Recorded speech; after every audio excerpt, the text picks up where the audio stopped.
Esto lo quiero dejar muy claro. Durante muchos años y siglos se ha tratado como una guerra entre España y Bélgica, o España y Holanda. No, el rey de España actual es el gran maestre de la Orden del Pulsón de Oro, por ejemplo, Felipe VI. Eso es lo que debemos pensar sobre Carlos V. No era una persona local, con espíritu local. Claro, y eso se ve viajando por la zona, ¿no? Hablabas de esos territorios que había en Francia. Si vas a Lille también te encuentras legado hispánico, podríamos decir, ¿no? Que hace poco ha cambiado a Países Bajos y que a la gente, pero si esto era Holanda, bueno, es como si a España actual le llamamos Castilla. La mejor entrevista sobre lo que realmente ocurrió en los Países Bajos españoles. ¿Qué era realmente Flandes? ¿Carlos V se sintió más borgoñón, español o flamenco? ¿Hay diferencias con respecto a su hijo Felipe II? ¿El duque de Alba entró a sangre y fuego en Bruselas? ¿Fue una guerra contra España? Hoy, el historiador José Eloy Hortal da una auténtica clase maestra para todo aquel que quiera conocer los 1000 motivos que llevaron a las revueltas de Flandes, porque lo bonito de la historia está en sus matices, huyendo de las etiquetas simplistas. No se pierdan hoy esta entrevista porque nos teletransportamos al siglo XVI. Entonces Felipe II se da dando cuenta que debe articular su monarquía en torno, sobre todo, a un territorio principal que es Castilla.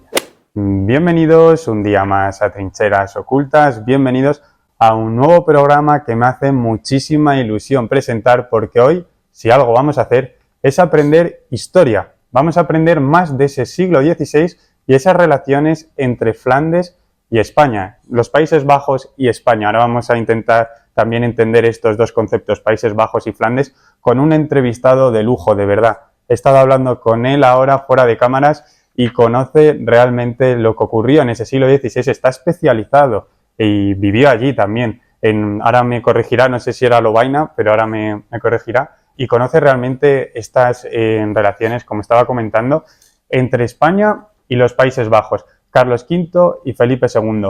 Nos encontramos ni más ni menos que con José Eloy Hortal, profesor titular por Historia Moderna en la Universidad Rey Juan Carlos, que podríamos decir ha dedicado ya toda su vida, yo me atrevería a decir que es uno de los mayores, si no el mayor experto que existe aquí en España, en esas relaciones, como volvíamos a anunciar, en ese siglo XVI enfocado en lo que ahora es Bélgica, Países Bajos, también lo que era un poco Francia. Bueno, vamos a tocarlo ahora ya con José Eloy Hortal. Muchísimas gracias por concederme esta entrevista. Muchísimas gracias, Javier, por la presentación y por recuperar recuerdos de hace 25 años que empecé a trabajar sobre estas cuestiones, y un territorio que para mí es muy querido y está muy hermanado con España, con la historia de España, con el sitio en el que estamos, aquí en el Escorial, y realmente pues es un placer estar contigo. ¿Porque viviste en Lovaina o Gante? Que ahora es que me... A ver, yo estuve un año de Erasmus en Groningen, ¿sí? En Groningen, ahí en Holanda, y luego he estado de estancia de investigación en Gante, en Lovaina, en Lieja, varios años. Es decir, que bueno, conozco un poco el territorio y le tengo mucho cariño. Qué bueno, qué bueno. Si te parece, vamos a meternos de lleno, porque hablaba yo que muchas veces es complicado, porque yo decía Países Bajos, también Flandes. ¿Qué podríamos decir que englobaba Flandes en aquel momento? Y si realmente Felipe II, yo que sé, el duque de Alba, eran conscientes también de que Flandes era una provincia o no, o era todo. Cuéntanos. Bien, esto es complicado de explicar precisamente por el tipo de educación que llevamos teniendo o cómo se ha manejado la historia del siglo XIX. Es una historia nacional en el cual un territorio como el que vamos a hablar ahora no tiene ningún tipo de cabida, es imposible entenderlo. Lo que mejor lo explica es lo que utilizaban ellos en su momento, ¿no? Que son las 17 provincias. Las 17 provincias eran territorios que incluyen, de países actuales, territorios en Francia, territorios en Bélgica, en Luxemburgo, en los Países Bajos actuales y en Alemania. Con lo cual, es un poco difícil, ¿no? Con un sustrato común que, como hemos comentado tú y yo antes fuera de cámara, se ve. O sea, cuando pasas de un país a otro, pasas de Bélgica a Francia, se ve que es exactamente igual. Entonces, esas 17 provincias, cada una de ellas tenía su propio señor. Era diferente. ¿Qué sucedió en esta época que nos interesa más, Carlos V, Felipe II? Que convergió en las manos de las mismas personas, ¿no? Pero Carlos V, que fue el último que incorporó una provincia en 1543, nosotros en español decimos Gueldres, Gelderland, fue la última que se incorporó, pues bueno, son 17 provincias que iban desde Groningen hasta Cambrai, en Francia, ¿no? Entonces es un territorio que cuando empieza a tener cierta homogeneidad, es un matrimonio muy concreto en 1382, que es Margarita de Flandes, que casa con un duque francés. Es muy interesante porque me encanta, tiene la suerte de dormir allí en el Château de Germoal, en un proyecto europeo, pudimos dormir allí, y eso es lo único que esta persona francesa, que no quiero decir el nombre porque la importante es Margarita en todo esto, es lo que le da en dote, mientras Margarita, a su vez, le está dando todos esos territorios que tienen que ver con Flandes, ¿no? Dentro de esas 17 provincias, luego va a acabar surgiendo el Ducado de Borgoña, vinculado a la Borgoña actual francesa, que hay que distinguir entre el condado y el Ducado de Borgoña. El condado es lo que hoy en día es el Franco Condado, ¿se entiende por ahí? Y lo que es el Ducado de Borgoña, que es lo que a nosotros nos interesa porque realmente Borgoña, sus raíces y la relación con España llega hasta nuestros días. Hemos comentado el Toisón de Oro, por ejemplo, tú y yo antes. Bueno, pues realmente eso nos demuestra que es una relación que a día de hoy, sin ser muy conscientes todavía nosotros, nos ata a un periodo de la historia del siglo XIV, pero en especial al siglo XV también. Entonces son territorios muy heterogéneos. Había señores, había obispos, que eran los que mandaban allí, condes, duques, etcétera, Limburgo, Zelanda, había muchísimos. ¿Cuáles son los que más nos son a nosotros y por qué decimos Flandes? ¿Por qué utilizamos Flandes? Porque Flandes era uno de los principales, es allí también donde está Bruselas, que se acabó convirtiendo a partir de 1531 con María de Hungría en la capital de esos territorios, pero luego hay algunas muy interesantes. Incluso hay una polémica que llega hasta nuestros días, que es Holanda. Holanda era la principal de lo que después sería el país de Holanda, que hace poco ha cambiado a Países Bajos y que a la gente, pero si esto era Holanda, bueno, es como si a España actual le llamamos Castilla. Era un territorio concreto. ¿El más importante? Sí, pero no el único. Claro, y eso se ve viajando por la zona, ¿no? Hablabas de esos territorios que había en Francia. Si vas a Lille también te encuentras legado hispánico, podríamos decir, ¿no? Es súper interesante ese influjo, ¿no? Por supuesto, ahora que está con los Juegos Olímpicos, los partidos de baloncesto son así en Lille o Geisel, que es el nombre en neerlandés. Fíjate que no se parecen absolutamente en nada, ¿no? Pero Lille, por supuesto, en Lille, además, quedan restos de un palacio borgoñón del siglo XV y realmente son los duques de Borgoña en su intento de separarse de Francia. Digamos que por estas cuestiones medievales Francia es el reino principal y había una ley en la cual están los apanages, que eran territorios, algunos de los territorios principales, que podían tener un heredero que tiene que ser siempre varón para estar desgajados del reino principal que era Francia. Uno de ellos fue Borgoña. Y Borgoña buscó, a lo largo de los principales 4 duques que tuvo, 5 si incluimos a María, al final intentó la medida de lo posible separarse de Francia. ¿Lo podía hacer con un ejército? No, era imposible. Francia era un reino mucho más grande. Entonces va a utilizar una serie de herramientas pioneras, no solo para gestionar esas 17 provincias que hemos hablado, sino que después yo he encontrado reminiscencias de eso en los sitios reales españoles. Por ejemplo, españoles de la monarquía hispánica, es decir, que estamos hablando de América, estamos hablando de Italia, estamos hablando incluso de Filipinas, ¿no? Reminiscencias de esas ideas. ¿Cuáles son esas herramientas? La principal es un concepto que debemos tener muy en cuenta, que es la integración de las élites. Las élites no son única y exclusivamente los nobles o grandes nobles. Hay una serie de familias neerlandesas y con Valona, hablando de idiomas, diferentes territorios, los Orange, Lalande, hay muchísimos, ¿no? Incluso hay los Mansfeld también, la familia Mansfeld de Luxemburgo, sino también las capas medias de esa nobleza e incluso dentro de las ciudades, ¿no? Buscar. El ceremonial es una de ellas.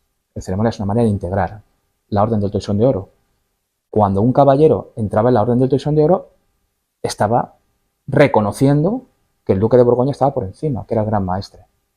El rey de España actual es el gran maestre de la Orden del Toisón de Oro. Por ejemplo, Felipe VI. Y luego después otras herramientas era lo que llamaban en su momento los gobiernos de las provincias, en neerlandés es Stadtholder, que es el concepto que va a tener, por ejemplo, Guillermo de Orange y sus sucesores cuando se quiere separar de la monarquía hispánica, o lieutenant. Depende de la provincia, era en un idioma o era en otro. Las abadías, famosas, hay abadías muy importantes que en época del duque de Alba van a ser más importantes aún porque tenían representación en los estados provinciales y los estados generales.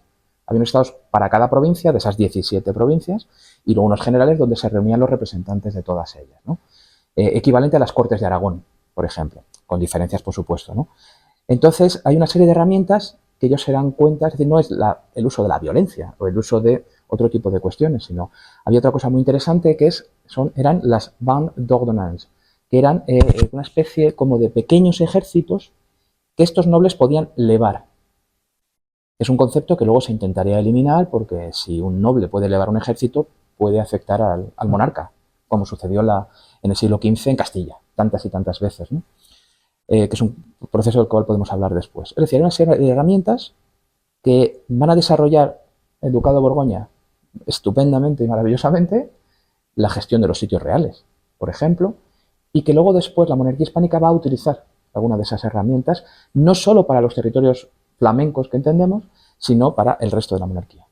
Me gustaría decirles que me ha abierto un Patreon, que es una página donde se puede donar 2 euros de manera voluntaria para que Trincheras Ocultas mejore audiovisualmente, ya sea para adquirir otro tipo de cámaras, más micrófonos, y todo esto ayudará a que Trincheras Ocultas no tenga tantos gastos como tengo, vamos, en este proyecto.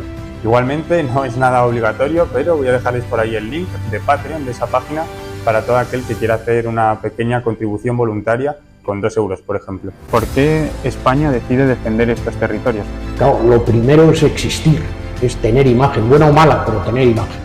Este imperio nunca ha sido germánico, porque esto en su momento dado era como el Washington de la época. No fue una guerra contra España, no, fue una guerra civil. We in Ireland owe a huge cultural debt of gratitude to the state. La persona clave fue Guillermo de Orange. Salamanca, lo que nos da es la fecha.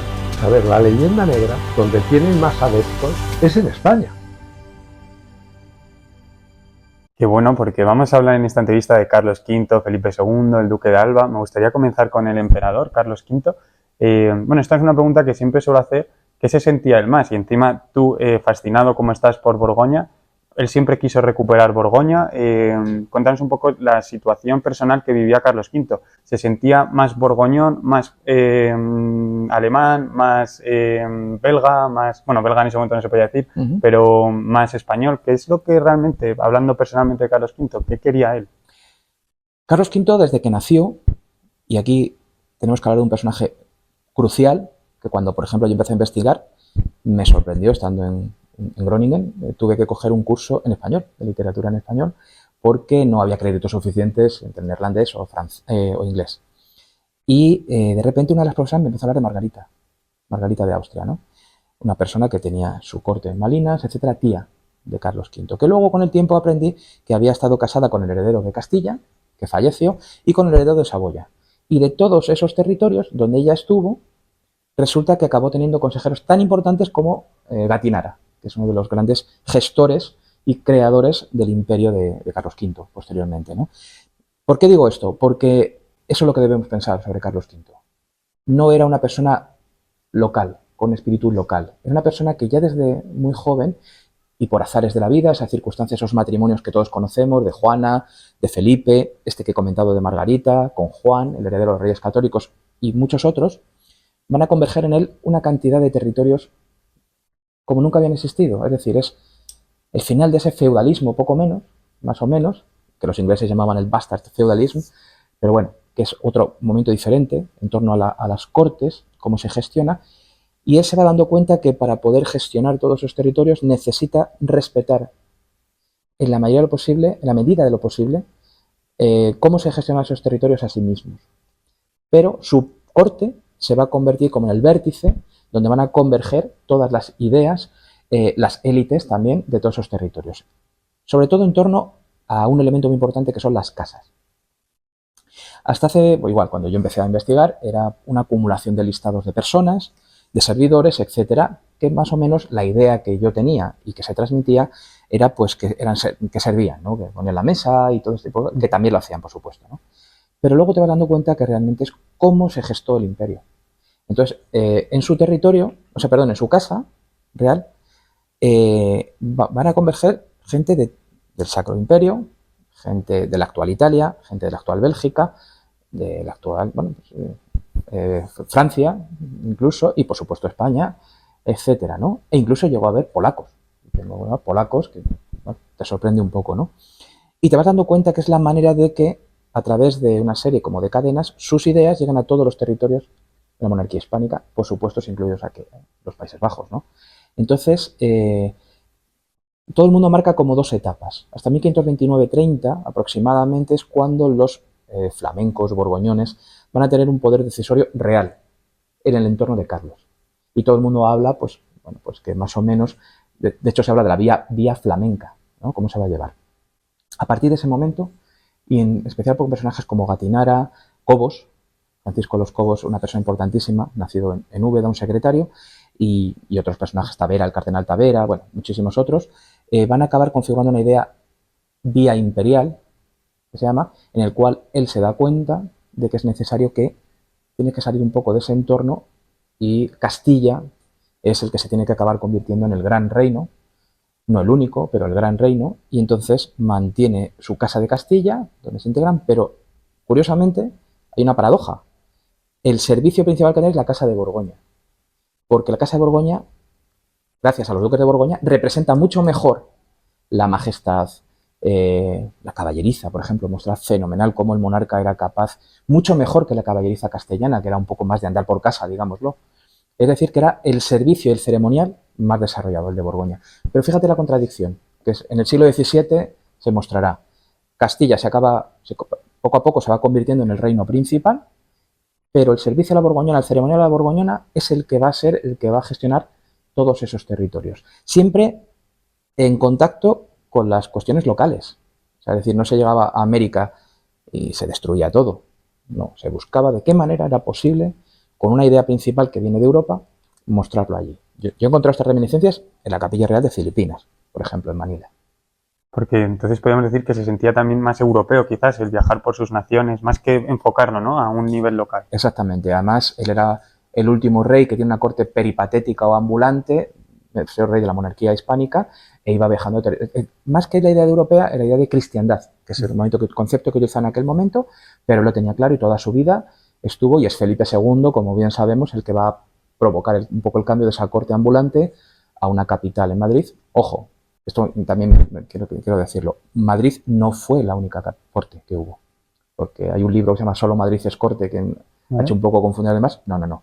La monarquía hispánica es una monarquía de cortes hasta los Borbones. Esas cortes siguen teniendo importancia. Bruselas, primero Malinas y después de Bruselas, son cortes importantísimas. De hecho, es muy curioso, la Casa Real, todos los territorios que vienen de la Edad Media, Nápoles, Sicilia, tienen una Casa Real propia, que se mantiene con los Austrias. Aragón tiene una Casa Real propia y se mantiene. Curiosamente, la de los Países Bajos es la que se lleva Felipe II a Madrid, se la trae a Madrid. La Casa de Borgoña viaja con Carlos V constantemente, pero luego Felipe II se la trae a Madrid. Es decir, como desde 1517-19, la casa de esos territorios no está allí. ¿Qué es lo que va a suceder en el siglo XVII? Que se crea la única Casa Real que se crea en toda Europa, que es la Maison Royale de Bruselas. Porque la de Borgoña se ha ido al centro de la monarquía, ha permanecido. Entonces, bueno, es una serie de herramientas que van evolucionando con el tiempo. Entonces veíamos esta vertiente europea de Carlos V. ¿Qué sucede entonces con Felipe II, con su hijo?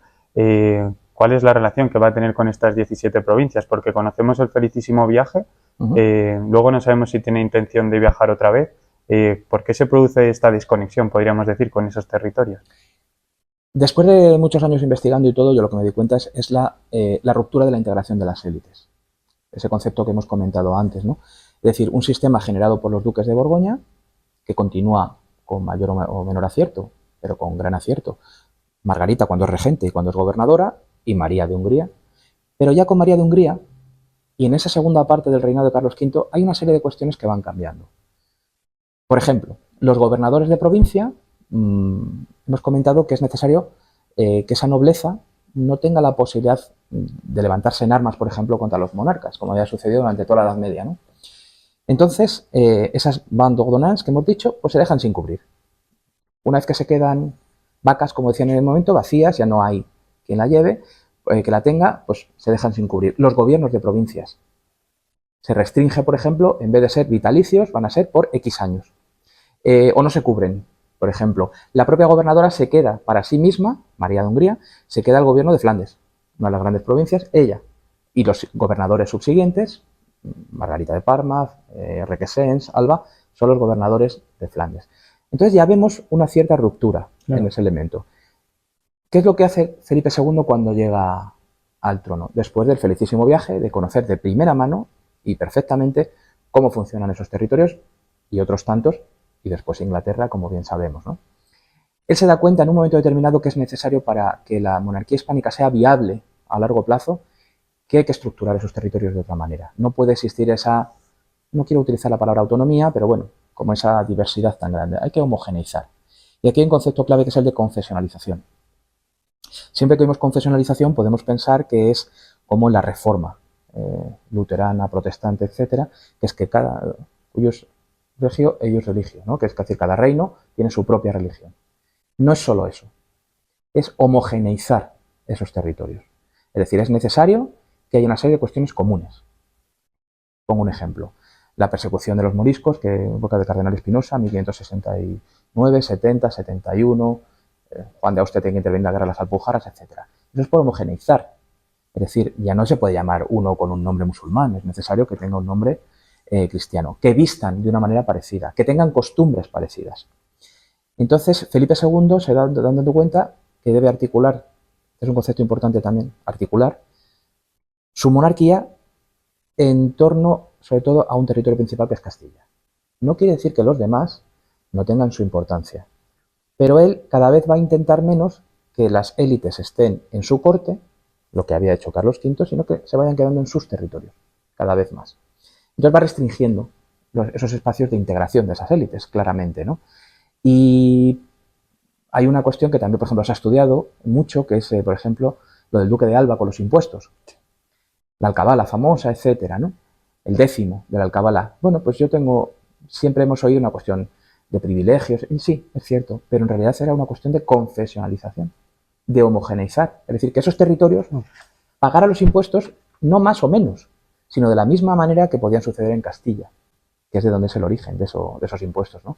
Entonces, lógicamente, las élites de los Países Bajos de repente ven, oye, que yo tengo menos posibilidades de acceder al soberano que antes, y además resulta que están intentando cambiar mis costumbres, mi forma de actuar. El duque de Alba mismo se intenta convertir a través de Granvela, el cardenal Granvela famoso, que por cierto era del Franco Condado, o sea, no era un español, sino que era una persona de allí, igual que su padre, pues le intenta colocar como abad de eso. Se genera una reforma de los obispados, por ejemplo, que es muy importante, por una cuestión práctica, porque había muy pocos obispados en los Países Bajos. Estaba Utrecht, estaba Lieja, que además Lieja tenía cierta independencia. De hecho, muchos territorios dependían del de Colonia, en Alemania, ¿no? En el Sacro Imperio. Entonces es necesario generar una serie de obispados, pero claro, hay que hacerlo. El primero es el arzobispado de Malinas, se va a convertir en el primado, de hecho, a día de hoy es el primado de Bélgica, y el cardenal Granvela se convierte en arzobispo de Malinas. El resto va a intentar que sea una clientela de ellos, flamencos, pero gente vinculada. Esto lo quiero dejar muy claro. Durante muchos años y siglos se ha tratado como una guerra entre España y Bélgica, o España y Holanda. De hecho, a principios del siglo XX, en muchos artículos de Zeppe, que es uno de los grandes escritores, sobre todo, habla siempre del español, el partido español. Se sigue hablando a día de hoy todavía los archiduques del partido español. No, mucha gente de diferentes territorios. Había un consejo colateral de los Países Bajos en Madrid, eran flamencos, todos ellos, Damant y una serie de personajes, ¿no? Entonces es muy importante ver cómo es una ruptura de las élites.